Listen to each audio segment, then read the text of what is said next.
नवदृष्टि इस क्लासेस में आपका स्वागत है। हम लोग मुख्य परीक्षा के संदर्भ में जो लास्ट क्लास किए थे वो स्वदेशी और बहिष्कार आंदोलन था। अब इसके बाद हम लोग नेक्स्ट क्लास लेते हैं। जैसा कि हमें पीछे जो अध्ययन किया उसमें एक चीज़ हमने देखा था कि किस तरीके से स्वदेशी और बहिष्कार आंदोलन के दौरान एक मुद्दे को लेकर के कांग्रेस के नेताओं में आपस में मतभेद उत्पन्न हुआ।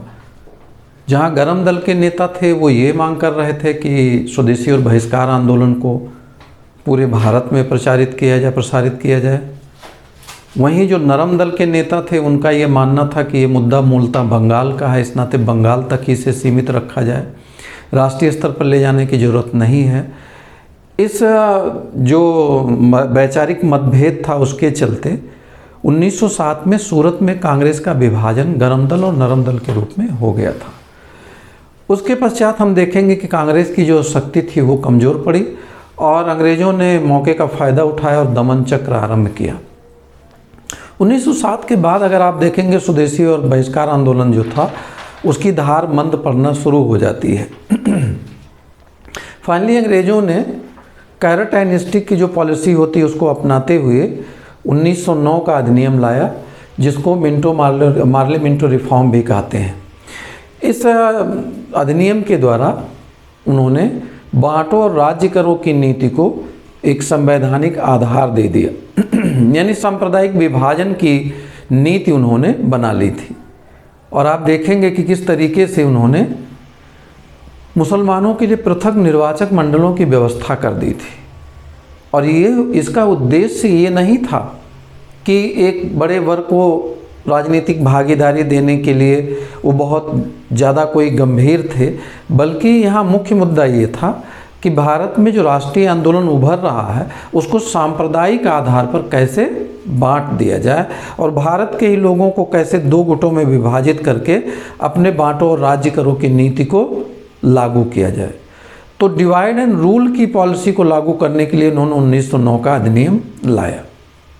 आप देखेंगे कि इसके साथ ही साथ नरम दल का जहां जो आंदोलन था वो काफ़ी कुछ मंद पड़ता गया। फिर दूसरी तरफ आप देखेंगे कि इसी समय क्रांतिकारी आंदोलनों की शुरुआत हो गई थी भारत में, जिसको हम लोग अलग अध्याय में डिटेल पढ़ेंगे। तो क्रांतिकारी आंदोलनों का दमन करने के लिए तरह तरह के अधिनियम वगैरह अंग्रेजों ने ला करके प्रशासनिक दमन आरंभ कर दिया। इसके पश्चात हम देखें विश्व युद्ध 1914 में शुरू हो जाता है। विश्व युद्ध शुरू हो जाने के बाद तमाम इमरजेंसी प्रोविजंस लागू कर दिए गए और जो जन आंदोलन थे उस पर प्रभावी अंकुश लगाने का प्रयास किया गया। लेकिन इसी दौरान एक सकारात्मक प्रगति होती है।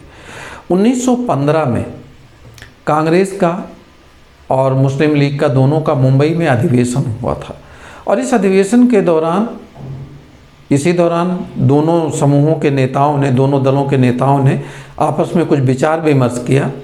ध्यान देने योग्य बात यहाँ पर एक और है ध्यान देने योग्य बात एक और है कि इस दौरान मुस्लिम लीग पर राष्ट्रवादी तत्वों का प्रभाव ज़्यादा था। 1911 से मुस्लिम लीग पर जिन्ना और उनके समर्थक राष्ट्रवादियों ने मुस्लिम लीग पर आधिपत्य स्थापित कर लिया था और वो लोग चाह रहे थे कि कांग्रेस और मुस्लिम लीग दोनों मिलकर राष्ट्रीय आंदोलन में सहभागिता करें। इस विचारधारा का परिणाम ये हुआ कि कांग्रेस और मुस्लिम लीग एक अंडरस्टैंडिंग पर पहुंचने की कोशिश करते हैं 1915 में कि आगे से हम अपना अधिवेशन एक साथ करेंगे, यानी लीग और कांग्रेस का अधिवेशन एक साथ होगा और एक ही जगह पर होगा। तो इन्होंने ये डेट भी वही होगी और जगह भी वही होगा। इस निर्णय के अंतर्गत जो अगला अधिवेशन हुआ 1916 में वो लखनऊ अधिवेशन हुआ, जो बड़ा ही ऐतिहासिक अधिवेशन रहा। तो अगला अधिवेशन है कांग्रेस का लखनऊ अधिवेशन। हम लोग यहाँ से लेंगे आगे कांग्रेस का लखनऊ अधिवेशन।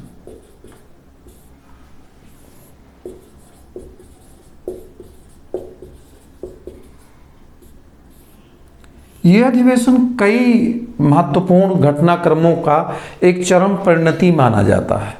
एक तरफ तो हम लोगों ने बात किया कि 1915 में लीग और कांग्रेस एक अंडरस्टैंडिंग पर पहुंचे थे कि अगला जो अधिवेशन होगा हम लोग साथ साथ करेंगे। तो इस वजह से जो अगला अधिवेशन होना था मुस्लिम लीग का कांग्रेस का, वो लखनऊ में डिसाइड हुआ और यहाँ पर दोनों के अधिवेशन पहली बार एक साथ एक ही पांडाल में हुए। इस अधिवेशन के पहले एक महत्वपूर्ण और घटनाक्रम दिखाई देता है कि तिलक और एनी बेसेंट के प्रयासों से कांग्रेस के नरम दल और गरम दल के बीच में आपस में सहमति हुई और जो 1907 से कांग्रेस का विभाजन था अब वो ख़त्म किया गया और कांग्रेस अब एक हो गई। यानी नरम दल के जो लोग थे उन्होंने गरम दल को 1907 में बाहर कर दिया था अपनी मेजॉरिटी के चलते। अब पुनः गरम दल नरम दल एक साथ आ जाते हैं तो कांग्रेस को एक नई ऊर्जा मिलती है। इसमें बड़ी महत्वपूर्ण भूमिका निभाई थी बाल गंगाधर तिलक और एनी बेसेंट ने। एक चीज़ और ध्यान रखना है कि 1915 में जो दो कट्टर उदारवादी नेता थे, गोपाल कृष्ण गोखले और फिरोज शाह मेहता का निधन हो चुका था। ये दोनों नेता गरम दल के लोगों को कांग्रेस में लाए जाने का बहुत ही पुरजोर विरोध कर रहे थे। तो इस वजह से एक सकारात्मक वातावरण बना दोनों नेताओं के दिवंगत हो जाने के परिणाम स्वरूप और पुनः कांग्रेस के उसमें अंतर्गत एकीकरण हुआ और नरम दल गरम दल एक साथ आ जाते हैं, जिसका बड़ा ही सकारात्मक प्रभाव हुआ। कांग्रेस की शक्ति भी बढ़ती है। तिलक जैसे लोग जो बाहर थे जिनका काफ़ी अच्छा प्रभाव था उनको फिर से वापस ले लिए जाने के परिणाम ये होता है कि कांग्रेस को एक नई ऊर्जा मिलती है। इन्हीं परिस्थितियों में कांग्रेस का लखनऊ अधिवेशन हुआ 1916 में जो बड़ा ऐतिहासिक रहा और इस अधिवेशन की अध्यक्षता किया था अविनाश चंद्र मजूमदार या AC मजूमदार ने। AC मजूमदार या अविनाश चंद्र मजूमदार ये लखनऊ अधिवेशन के अध्यक्ष थे। लखनऊ अधिवेशन के अध्यक्ष AC मजूमदार थे। यहाँ पर इसी अधिवेशन के दौरान कांग्रेस और मुस्लिम लीग के मध्य एक समझौता हुआ जिसको कहते हैं कांग्रेस लीग पैक्ट। कांग्रेस लीग पैक्ट या इसी को कहते हैं लखनऊ समझौता। कांग्रेस लीग पैक्ट या लखनऊ समझौता एक ऐतिहासिक घटनाक्रम था अगर देखा जाए तो। इस समझौते के द्वारा आप देख रहे हैं भारत के दो प्रमुख दल एक साथ आते हैं, यानी मुस्लिम लीग और भारतीय राष्ट्रीय कांग्रेस। तो इस वजह से एक बहुत ही सकारात्मक वातावरण का निर्माण हुआ और दोनों इस समझौते के तहत एक सहमति पर आते हैं जिसके अंतर्गत 19 सूत्री ज्ञापन तैयार किया गया। 19 सूत्री ज्ञापन यानी 19 पॉइंट मेमोरेंडम आया। 19 सूत्री ज्ञापन। ये ज्ञापन मूलतः ये था कि दोनों जो कि अभी तक कोई नीतिगत तारतम्यता नहीं थी, कई मामलों में तो मुस्लिम लीग कांग्रेस एक दूसरे के विरोधी थे और ब्रिटिशर्स पूरे अच्छी तरीके से मुस्लिम लीग का जो इस्तेमाल करना चाह रहे थे वो राष्ट्रीय आंदोलन के विरुद्ध। लेकिन इस ज्ञापन के माध्यम से मुस्लिम लीग और कांग्रेस दोनों में सहमति बनती है कि वो राष्ट्रीय आंदोलन में साथ साथ खड़े होंगे। ये बहुत महत्वपूर्ण प्रगति रही और इस नाते इस 19 सूत्री ज्ञापन का बहुत ही महत्व है। इस ज्ञापन के अंतर्गत जो सहमति बनी, राष्ट्रीय सहमति बनी, वो ये था कि मुस्लिम लीग और कांग्रेस दोनों मिलकर के ब्रिटिश शासकों से भारत में स्वशासन की मांग करेंगे। यानी स्वशासन का मतलब क्या होता है? स्वशासन का मतलब ये होता है कि शासन के जो राष्ट्रीय मुद्दे, स्थानीय मुद्दे हैं, मतलब भारतीय मुद्दे, उन पर किसका अधिकार होना चाहिए? भारतीयों का। वो भारतीयों के हाथ में होना चाहिए। आप ऐसे समझ सकते हैं कि हम अगर कुल इशूज को ले लें तो कुछ इशूज ऐसे होते हैं जो अंतर्राष्ट्रीय महत्व के होते हैं, जैसे रक्षा या डिफेंस, दूसरा होता है विदेशी मामले, विदेशी मामले या फॉरेन अफेयर्स। तीसरा होता है व्यापार या ट्रेड। ये सारे जो मामले होते हैं ये कैसे होते हैं, ये बाहरी महत्व के होते हैं। तो ये हुआ कि ये सारे मामले तो औपनिवेशिक शासन के अधीन रहे, यानी किसके अधीन रहे, अंग्रेजों के अधीन रहे। लेकिन स्थानीय मुद्दे जैसे हो गया पुलिस हो गया, शिक्षा हो गया, स्वास्थ्य हो गया, स्वच्छता, मतलब ऐसे जितने भी मुद्दे हैं जो स्थानीय महत्व के होते हैं, ये किसको दे दिए जाएं, ये सारे मुद्दे भारतीयों को दे दिए जाएं। ये किसके पास रहें, औपनिवेशिक शासन के पास रहें,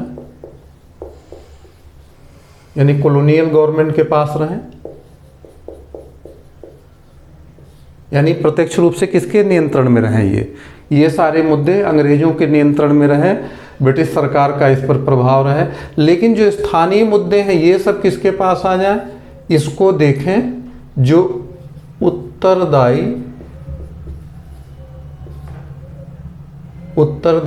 भारतीयों के हाथ में। अब उत्तरदायी भारतीय कौन है,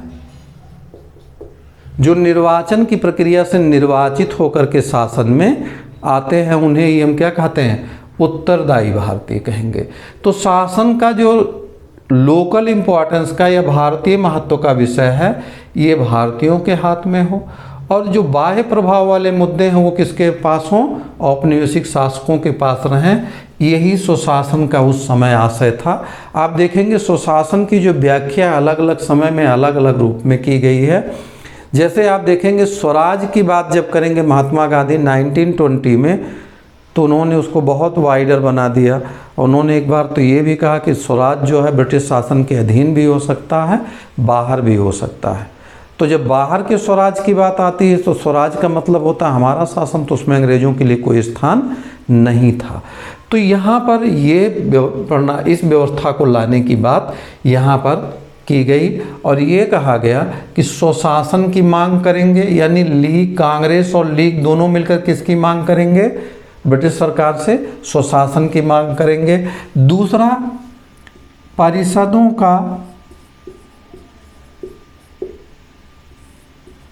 भारतीयकरण।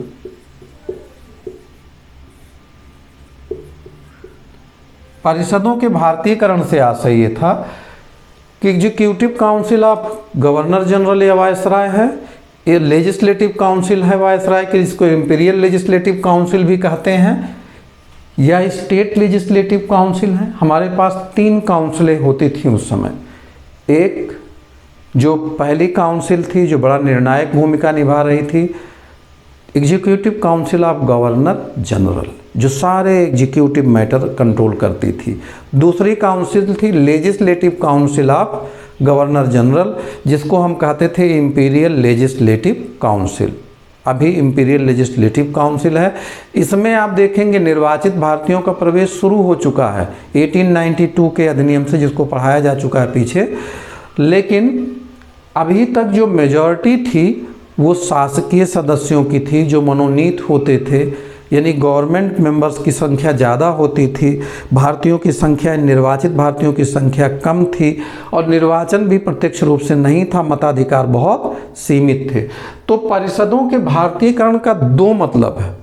परिषदों के भारतीयकरण का मतलब ये है कि चाहे गवर्नर जनरल की एग्जीक्यूटिव काउंसिल हो, उसमें भारतीयों की संख्या बढ़ाई जाए, चाहे उसकी लेजिस्लेटिव काउंसिल हो उसमें भी भारतीयों की संख्या बढ़ाई जाए। लेजिस्लेटिव काउंसिल में चूंकि निर्वाचन का प्रावधान है, इस नाते जो लेजिस्लेटिव काउंसिल में भारतीय जाएं वो कैसे हों, भारतीयों द्वारा निर्वाचित हों। तो इतने मतलब हैं परिषदों के भारतीयकरण के। और आप जानते हैं कि एक परिषद और बन गई थी प्रांतों में, प्रांतों की अपनी लेजिस्लेटिव काउंसिल हुआ करती थी। तो उसमें भी भारतीय सदस्यों की, यानी निर्वाचित सदस्यों की संख्या शासकीय सदस्यों से क्या किया जाए, बढ़ाया जाए। ये महत्वपूर्ण मांग इसमें शामिल की गई थी।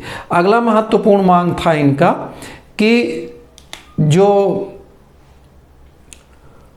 एक जो सेना में जितने महत्वपूर्ण पोस्ट होते थे, आप जानते होंगे कि जो ऑफिसर ग्रेड के पोस्ट शुरू होते हैं उनको हम कहते हैं कमीशन्ड पोस्ट।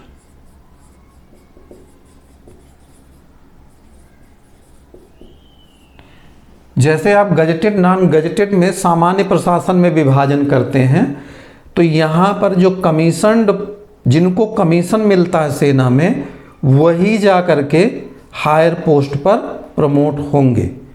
अभी तक जो प्रोविजन था ब्रिटिश शासन में, वो कमीशन्ड पोस्ट भारतीयों को नहीं दिए जाते थे। ऐसे लोगों को कहते थे कि रॉयल कमीशन मिला हुआ है। जैसे अभी हम लोग देखते हैं कि सेना में भी आप देखते होंगे जूनियर कमीशन से भर्ती शुरू होती है, और ये जो माने जाते हैं वो राष्ट्रपति के लोग माने जाते हैं। सीधे सीधे मतलब भारत सरकार इनको कमीशन का पोस्ट देती है, और ये सारे बड़े पोस्ट इन्हीं से भरे जाएंगे, कमीशन्ड ऑफिसर से।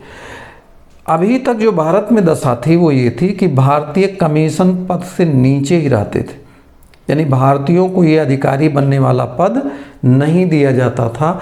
तो मांग किया गया कि कमीशन पोस्ट जो हैं वो भारतीयों को भी प्रदान किए जाएं, भारतीयों को भी प्रदान किए जाएं।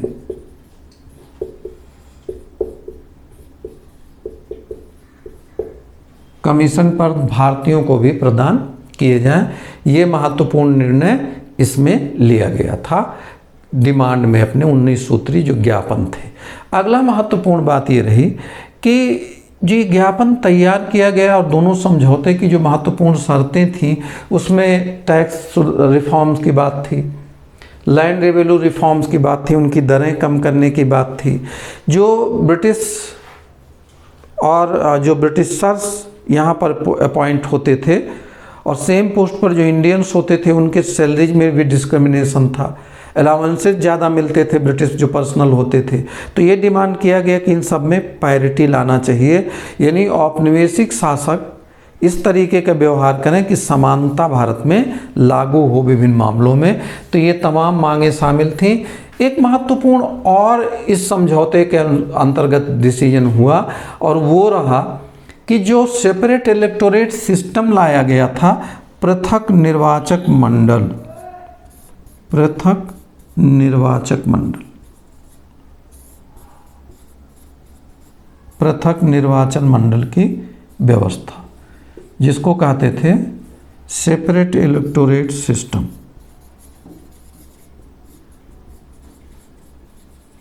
Separate electorate system.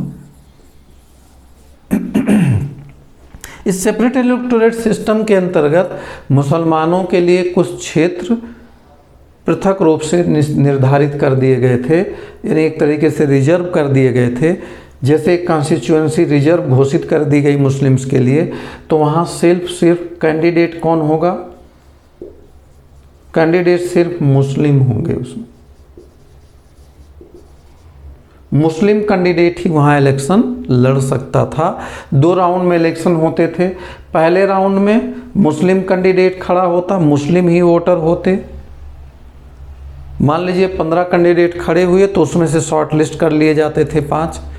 और जब सभी जगहों पर जब आम चुनाव, जिसको हम कहते हैं, जब आम चुनाव होगा तो उस स्थिति में इन्हीं जो कैंडिडेट 15 में से 5 शॉर्ट लिस्ट किए गए जो मुस्लिम ही होंगे, उनको सारे मुस्लिम और नॉन मुस्लिम दोनों मिलकर के वोट करेंगे, और जिस कैंडिडेट को सबसे ज़्यादा वोट मिलेगा वही इलेक्टेड माना जाएगा। तो यहाँ पर अब इसमें दिक्कत ये थी कि एक तो बांटो और राज्य करो की नीति को यहाँ, या तुष्टीकरण की नीति को भी यहाँ पर महत्व मिला और उसको संवैधानिक आधार मिल गया। ये 1909 के अधिनियम में लाया गया था। ठीक है। तो जो एक्ट ऑफ 1909 था, उसमें जो सेपरेट इलेक्टोरेट सिस्टम लाया गया था उसका कांग्रेस ने विरोध किया था। कांग्रेस का ये कहना था कि ये बांटो और राज करो की नीति का हथकंडा है और ये हमें स्वीकार नहीं है, ये भारतीय समाज को बांट रहा है। जब यहाँ समझौता हो कांग्रेस लीग पैक्ट हुआ, जिसमें मुख्य भूमिका जिन्ना, मोहम्मद अली जिन्ना और बाल गंगाधर तिलक की थी। इन दोनों के बीच में एक समझौता हो जाता है, तिलक और जिन्ना के बीच में, कि पृथक निर्वाचक मंडल की व्यवस्था जो मुसलमानों के लिए की गई है, अब कांग्रेस उसे मान्यता दे रही है। तो पहली बार पृथक निर्वाचक मंडल की व्यवस्था को कांग्रेस ने औपचारिक रूप से स्वीकार कर लिया।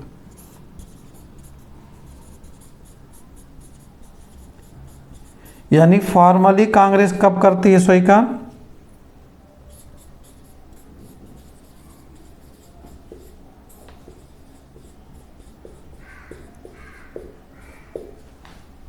इस व्यवस्था को, पृथक निर्वाचक मंडल की व्यवस्था को इस समझौते के अंतर्गत कांग्रेस ने स्वीकार कर लिया। पहली बार औपचारिक स्वीकरण है ये।